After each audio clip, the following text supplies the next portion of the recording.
ఈరోజు మనం ఒక గొప్ప వ్యక్తి గురించి తెలుసుకుందాం. ఆయనే కర్నల్ హార్లాండ్ శాండర్స్. అంటే మనందరికీ తెలిసిన KFC స్థాపకులు. శాండర్స్ గారి జీవితం అనుకున్నంత సులభంగా సాగలేదు. దశాబ్దాల పాటు ఆయనకు అపజయాలు, ఎదురుదెబ్బలు తప్ప మరోటి లేదు.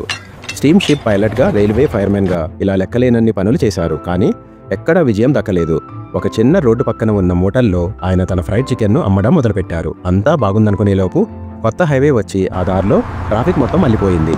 ఆయన వ్యాపారం దెబ్బతీసింది. ఉన్నదంతా కోల్పోయి చివరికి మిగిలింది కేవలం ఆయన చికెన్ రెసిపీ, ఇంకా మొదటి సోషల్ సెక్యూరిటీ చెక్ మాత్రమే. అప్పటికి ఆయన వయసు ఎంతో తెలుసా? 65 ఏళ్ళు.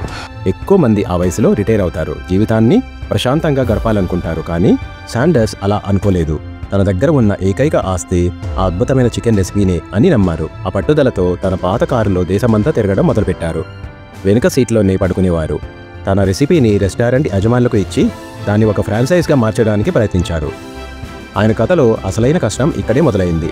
ఆయన ఒక్కసారి కాదు, 2 సార్లు కాదు, 1000కి పైగా రెస్టారెంట్లు ఆయన రెసిపీని తిరస్కరించాయి. కానీ ఆయన వదులుకోలేదు, పట్టుదలతో ప్రయత్నించారు. చివరికి 1000కి పైగా తిరస్కరణల తర్వాత ఆయనకు మొదటి అవును వినిపించింది. ఆ ఒక్క విజయమే కెంటుకీ ఫ్రైడ్ చికెన్, KFC అనే ప్రపంచంలోని అతిపెద్ద ఫుడ్ ఫ్రాంచైజ్లో ఒకదానికి దారితీసింది.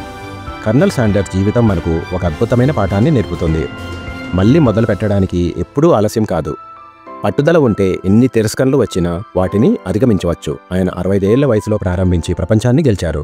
మరి మనం ఎందుకు ప్రయత్నించకూడదు? జీవితంలో ఏ రంగంలోనైనా సరే శాండర్స్ గారి పట్టుదలను స్ఫూర్తిగా తీసుకుందాం. ఈ స్ఫూర్తిదాయకమైన కథ మీకు నచ్చితే ఈ వీడియోని లైక్ చేసి మీ స్నేహితులతో షేర్ చేయండి. ఇంకా మన ఛానల్ని సబ్స్క్రైబ్ చేసుకోవడం మర్చిపోవద్దు.